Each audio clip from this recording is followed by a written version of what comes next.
Assalamualaikum warahmatullahi wabarakatuh. Kepada yang terhormat Bapak Dede Juniardi, eee, selaku pengampu mata kuliah Studi Kelayakan Bisnis, dan rekan-rekan yang saya banggakan. Di sini kami kelompok 5 akan memaparkan hasil diskusi kami tentang studi kelayakan usaha kacang goreng Zahra yang beranggotakan 1, saya sendiri Dana Melinda, kedua Gita Setia Andini, yang ketiga Restu Rahayu, keempat Tasya Nurismaya, dan yang kelima Yogi Sari Puturohman. Untuk mengefektifkan waktu, kita mulai saja untuk pemateri pertama. Waktu dan tempat saya persilahkan. Untuk ringkasan ini ada manajemen, pemasaran, produksi, dan keuangan. Yang pertama, manajemen. Nama perusahaan yaitu Kacang Goreng Zahra. Nama pemilik atau pemimpin usaha yaitu Bapak Adi. Bidang usaha ini ada di karyawan atau tenaga kerja sebanyak 4 orang. Untuk pemasaran itu Kacang Goreng Zahra. Sasaran konsumen atau pembeli yaitu agen usaha. Wilayah pasaran sendiri di wilayah Kuningan. Rencana penjualan per tahun yaitu sebanyak 5.148 kg per tahun. Produksi atau operasi,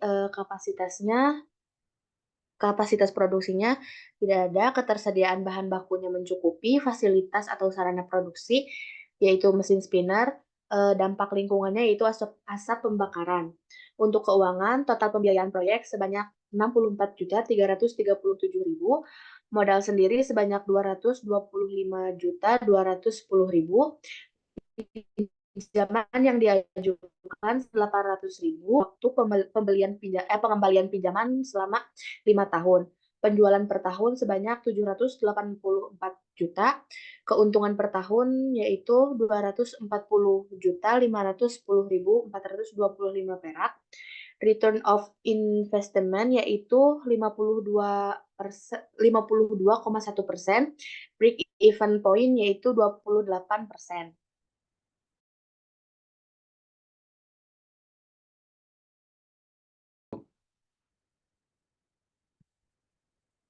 Ringkasan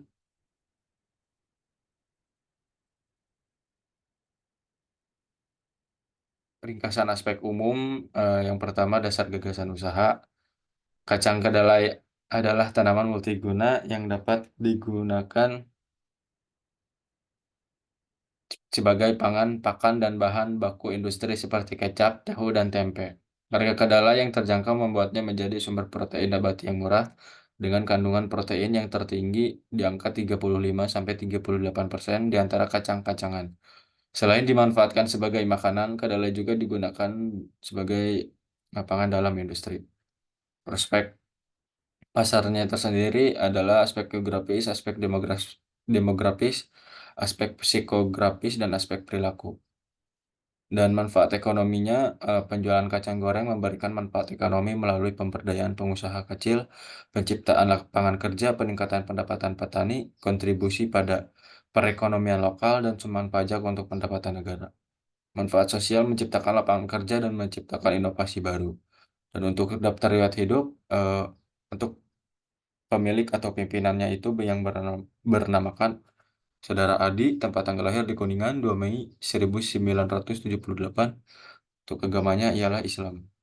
Alamat rumah yang berada di Desa Kertawangunan, Kecamatan Sinang Agung, Kabupaten Kuningan. Dan alamat tempat usaha di belakang rumah atau di samping rumah Pak Adi. Pendidikan terakhir ialah sekolah dasar. Pelatihan yang telah diikuti belum ada. Pengalaman sebagai supir ekspedisi perusahaan, keterampilan pengusaha, bakat atau hobi tidak ada. Kegiatan sosial aktif di Karang Taruna Desa. Dan untuk aspek pemasaran, yang pertama gambaran umum. Jenis produk yang dipasarkan adalah kacang goreng. Untuk wilayah pemasaran berada di sewilayah Kabupaten Kuningan. Jumlah permintaan terhadap produk, sasaran pembeli untuk agen usaha, jumlah konsumen 18 orang atau 18 agen. Jumlah kebutuhan per bulan 144 unit, total kebutuhan per tahun 1.728 unit. Dan untuk proyeksi permintaan selama 5 tahun mendatang, pada tahun 2020, proyeksi permintaan 1.728, tahun 2021 1.849, 2022 1.978, 2023 2.117, 2024 di angka 2.265. Untuk penawaran jumlah produksi sejenis di pasar adalah ada 3. Ini pengeluaran teko yang langsung ya.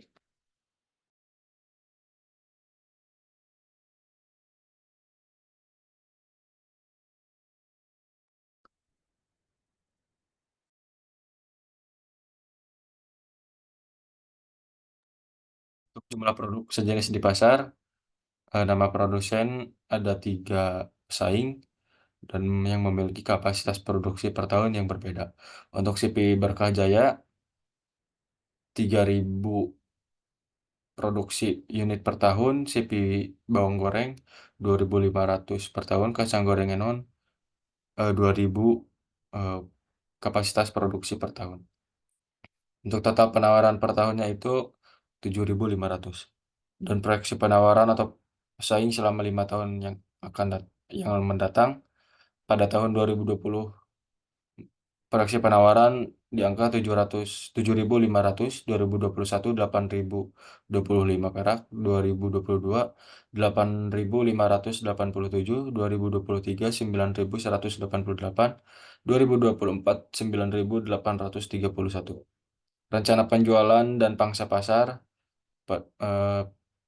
pada tahun 2020 untuk permintaan 1.728 dan untuk penawaran 7.500 dan untuk peluang pasar 5.772,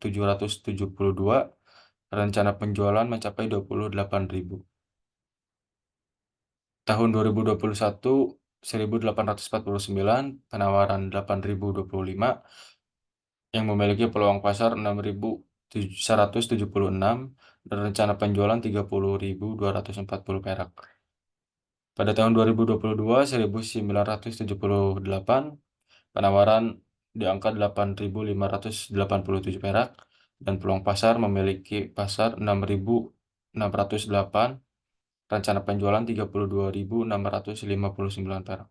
Tahun 2023 2.117, penawaran 9.188, peluang pasar 7.071, rencana penjualan 35.272. Pada tahun 2024 2.265, penawaran 9.831 dan memiliki peluang pasar sebanyak 7.566, rencana penjualan hingga 38.094. Untuk strategi pemasaran pesaing, yang pertama produk dari untuk ukuran mutu dalam kondisi baik, ukuran 1 kilogram, kemasan pakai plastik tebal. Harga satuan atau per kilogram 28.000. Untuk pembayaran bisa tunai dan non tunai. Jalur penjualan bisa distribusi online maupun offline. Promosi melalui media sosial cukup menggunakan WA dan Facebook.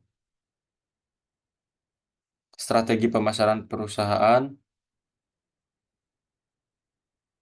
tadi udah dijelaskan, dan untuk analisis pesaing uraian dari harga, diskon merek, pembayaran, promosi, kemasan, kualitas produk higienis, tidak ada pelayanan purna jual, lokasi usaha, kemudahan bahan baku, pemasok, lokasi usaha, dan lain-lain. Oke, mungkin cukup sekian yang dapat saya paparkan mengenai aspek pemasaran.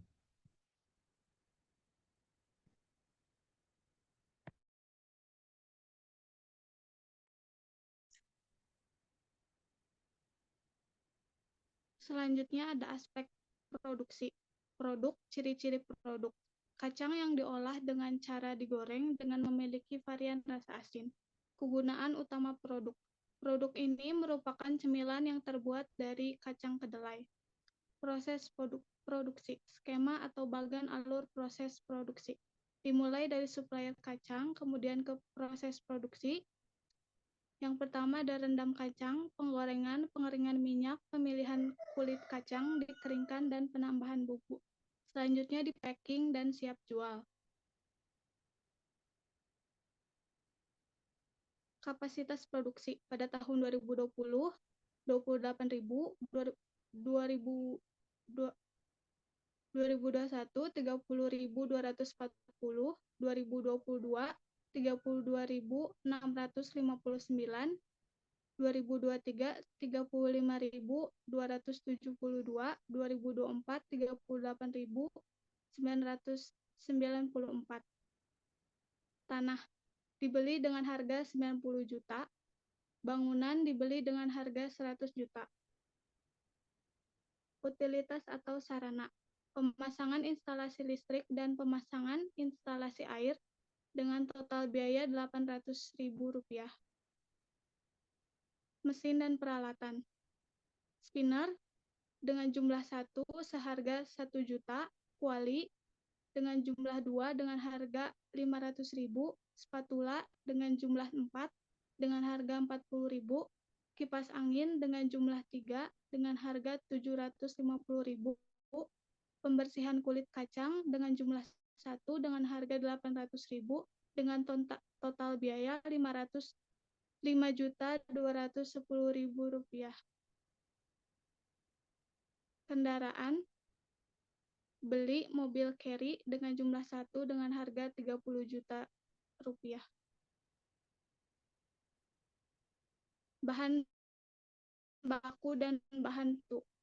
Kacang sebagai bahan utama dengan jumlah 10 dengan 72.000, garam sebagai bahan penunjang dengan jumlah 120 dengan harga 120.000, masako sebagai bahan penunjang dengan jumlah 12 seharga 28.000, minyak sebagai bahan penunjang dengan jumlah 60 dengan harga 440.000 dengan total Rp41.856.000. Persyaratan pembelian bahan baku. Tidak ada persyaratan dalam pembelian bahan baku. Ketersediaan dan kesinambungan bahan baku. Bahan baku tersedia setiap waktu sehingga mudah dalam proses pembuatan. Tenaga kerja langsung. Ada sistem borongan dengan jumlah 28.000.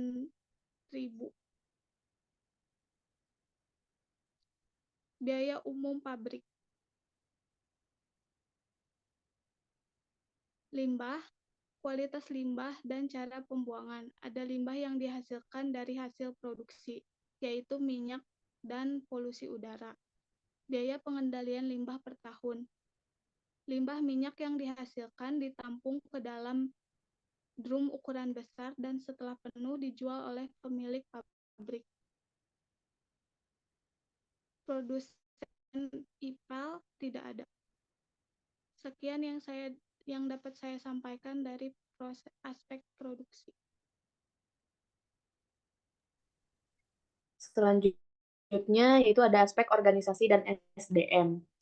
Untuk bagian umumnya yaitu nama perusahaannya Kacang Goreng Zahra, nama pemilik atau pimpinan yaitu Pak Adi, alamat kantor dan tempat usaha di Desa Kertawangunan, Kecamatan Sindang Agung, Kabupaten Kuningan. Bentuk badan hukum tidak ada, tahun berdirinya 2016. Bagan atau struktur organisasi, manajer, ada manajer, bendahara, dan 3 bagan selanjutnya itu karyawan produksi, dan bagian pemasaran. Uraian jabatan, yang pertama ada direktur, jumlahnya 1 orang dengan gaji per bulan 6 juta. Yang kedua ada manajer, berjumlah 1 orang, gaji per bulan 2 juta. Dan yang ketiga ada staf sebanyak 3 orang, gaji per bulannya 9.200.000. Untuk jumlah orang yang bekerja jadi 5. Yang selanjutnya ada perizinan.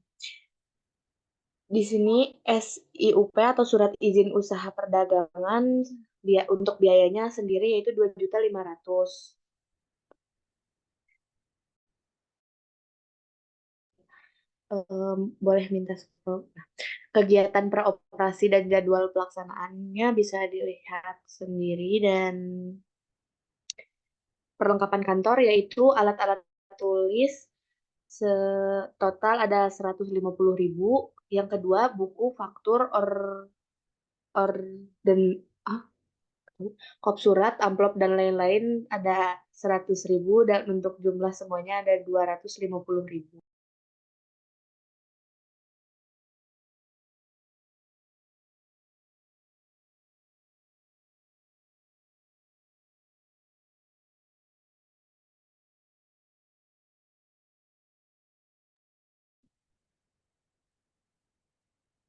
Selanjutnya, aspek keuangan itu asumsi-asumsinya. Yang pertama, perkiraan pembiayaan. Salah. Aspek keuangan, asumsi-asumsinya yaitu yang pertama, perkiraan pembiayaan proyek, yang kedua, perkiraan laba rugi, yang ketiga, perkiraan arus kas, yang keempat, perkiraan raca. Nah, yang pertama, biaya proyek, itu A, investasi harga tetap.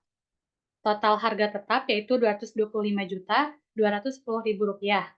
Modal sendirinya Rp225.210.000 dan kreditnya 0. B, investasi praoperasi. Total praoperasi yaitu totalnya 800.000 dan total kredit 800.000. Yang C, investasi. Itu berasal dari investasi harga tetap ditambah investasi praoperasi. Totalnya 22.521.000, modal sendirinya 225.210.000 dan kreditnya 800.000. D, modal kerja. Total yaitu ada biaya pokok produksi. Total biaya pokok produksi yaitu 41.856.000. Selanjutnya ada biaya usaha. Total biaya usaha yaitu 206.650.000. Selanjutnya, total biaya operasi per 5 bulan yaitu 204.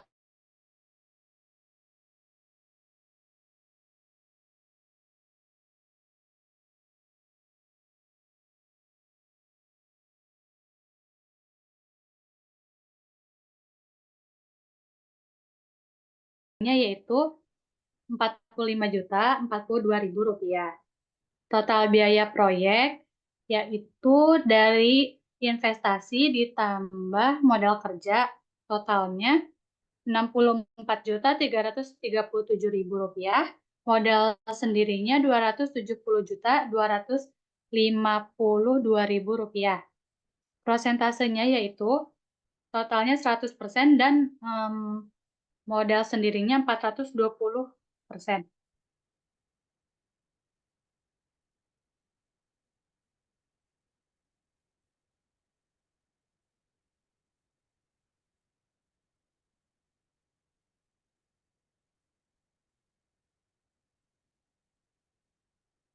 Selanjutnya, proyeksi laba rugi, yaitu rencana produksi dalam set tahun pertama 28.000, tahun kedua 30.800, tahun ketiga 33.880, tahun keempat 37.268, tahun kelima 40.995 perak. A, penjualan. Tahun pertama 784 juta, tahun kedua 1.170.400.000, tahun ketiga 1.287.440.000, tahun keempat 1.416.184.000, tahun keempat 1.557.802.400 rupiah. B, biaya pokok produksi. Itu total biaya pokok produksi tahun pertama 41.856.000, tahun kedua 46.069.600 rupiah, tahun ketiga 50.673.760 rupiah, tahun keempat 55.741.136 rupiah, tahun kelima 61.315.250 rupiah. C, laba kotor berasal dari penjualan dikurangi biaya pokok produksi. Tahun pertama 742.144.000, tahun kedua 1.124.330.400 rupiah, tahun ketiga 1.236.766.240 rupiah, tahun keempat 1.340.442.864 rupiah, tahun kelima 1.496.487.150 rupiah. D. Biaya usaha. Total biaya usaha sebelum penyusutan amortisasi dari tahun pertama sampai tahun kelima itu sama, yaitu Rp206.650.000. Total biaya usaha tahun pertama Rp207.676.389. Tahun kedua Rp207.676.389. Dan total ini sama sampai dengan tahun kelima. Selanjutnya laba usaha itu berasal dari laba kotor dikurangi total biaya usaha. Yaitu totalnya tahun pertama Rp534.467.611. Tahun kedua 654.11 rupiah. Tahun ketiga 1.029.089.851 rupiah. Tahun keempat 1.152.766.457 rupiah. Tahun kelima 1.288.810.762 rupiah. Selanjutnya bunga 50%. Tahun pertama Rp267.233.086 rupiah. Tahun kedua 133.616.009 rupiah. Tahun ketiga 66.808.451 rupiah. Tahun ketiga 3.4.226 rupiah. Tahun kelima 16.702.113 rupiah. Selanjutnya laba sebelum pajak, itu berasal dari laba usaha dikurangi bunga. Total tahun pertama itu Rp267.233.806 rupiah. Tahun kedua Rp783.037.108 rupiah. Tahun ketiga Rp962.281.400 rupiah. Tahun keempat Rp1.119.362.249 rupiah. Tahun kelima Rp1.272.108.649 rupiah. Selanjutnya pajak. Tahun pertama Rp26.723.381 rupiah. Tahun kedua Rp222.411.133 rupiah. Tahun ketiga Rp274.184.420 rupiah. Tahun keempat Rp323.038.675 rupiah. Tahun kelima Rp369.132.595 rupiah. Selanjutnya laba berasal dari laba sebelum pajak dikurangi pajak. Total tahun pertama yaitu Rp240.510.425 rupiah. Tahun kedua Rp560.625.976 rupiah. Tahun ketiga Rp686.096.980 rupiah. Tahun keempat Rp790.053.575 rupiah. Tahun kelima Rp902.976.054 rupiah. Selanjutnya BEP. BP berasal dari total biaya usaha dibagi laba kotor 100%, yaitu tahun pertama 28%, tahun kedua 18%, tahun ketiga 17%, tahun keempat 15%, tahun kelima 14%. Selanjutnya penyusutan. Jumlahnya yaitu Rp125.210.000. Dan penyusutan per bulan yaitu Rp1.019.722. Amortisasi yaitu 800.000, umurnya 10 tahun, penyusutan per bulannya yaitu Rp6.667.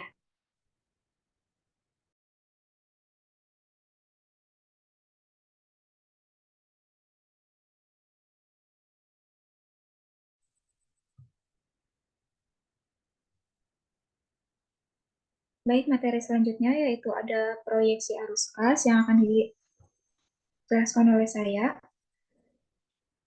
Di sini yaitu ada total penjualan dari tahun ke-0, yaitu tidak ada, tahun ke-1 Rp784 juta, tahun kedua Rp862.400.000, tahun ketiga Rp948.640.000, tahun keempat Rp1.504.504.000, tahun kelima yaitu ada Rp1.147.854.400. Kemudian di sini ada arus kas masuk. Yang pertama yaitu ada penjualan tunai. Tahun ke-0 yaitu tidak ada, tahun ke-1 sampai tahun kelima yaitu sama seperti dari total penjualan. Penerimaan hutang yaitu tidak ada, modal sendiri di sini hanya ada dari tahun ke-0 yaitu Rp270.252. Lalu ada kredit investasi di tahun ke-0 800.000, kredit modal kerja yaitu 0 rupiah untuk di tahun ke-0 sampai tahun ke-5. Saldo kas awal di tahun ke-0 yaitu tidak ada, tahun ke-1 Rp248.531.000, tahun kedua Rp440.201.614, tahun ketiga Rp644.779, dan tahun keempat yaitu Rp942.540.947, dan total kas masuk yaitu ada Rp271.052. Tahun ke-1 ada Rp1.032.531.000. Tahun kedua Rp1.302.601.614. Tahun ketiga 1,5 miliar, tahun keempat ada 1,9 miliar, dan tahun kelima yaitu ada 2,4 miliar. Yang kedua yaitu ada arus kas keluar. Dari total arus kas keluar yaitu ada tahun ke-0 ada Rp20.521.000, Rp542 juta. Tahun kedua yaitu Rp608, tahun ketiga yaitu ada Rp600 juta, tahun keempat ada Rp619 juta, dan tahun terakhir yaitu ada Rp653 juta. Lalu ada kas neto, yaitu terdiri dari arus kas masuk dikurangi arus kas keluar. Tahun ke-0 yaitu 248 juta rupiah. Lalu setiap tahunnya itu mengalami kenaikan hingga di tahun ketiga yaitu ada 992 juta rupiah. Kemudian ada kewajiban bank dengan total di tahun pertama yaitu ada 49 juta 866.200 rupiah dan mengalami kenaikan hingga di tahun terakhir yaitu tahun kelima 49.866.200 rupiah. Lalu ada saldo kas akhir yaitu kas neto dikurangi kewajiban bank. Di tahun ke-0 ada 248 juta rupiah dan di tahun terakhir yaitu ada 942.594.7 rupiah.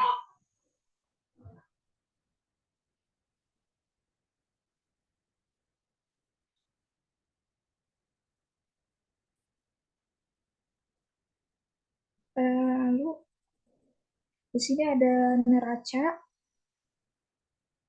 dengan total harta ya. Di sini teman-teman bisa lihat sendiri dari total harta yaitu harta lancar ditambah harta tetap ditambah investasi praoperasional di tahun pertama yaitu ada 474,541 juta hingga di tahun ketiga yaitu ada 867,973 juta.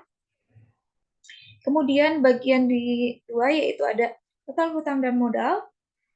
Di sini hutang lancar ditambah hutang jangka panjang ditambah modal yaitu ada 200 di tahun ke-0 itu ada 271.052.000 rupiah dan di tahun ke-1 itu ada 461.906.225 rupiah.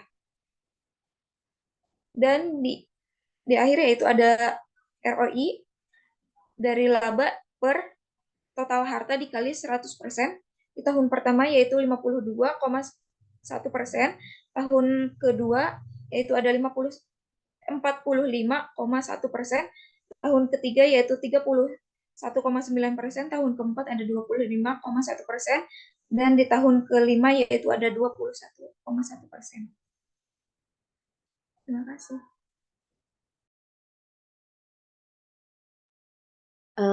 Mungkin cukup sekian yang dapat kelompok kami sampaikan. Kurang lebihnya mohon maaf.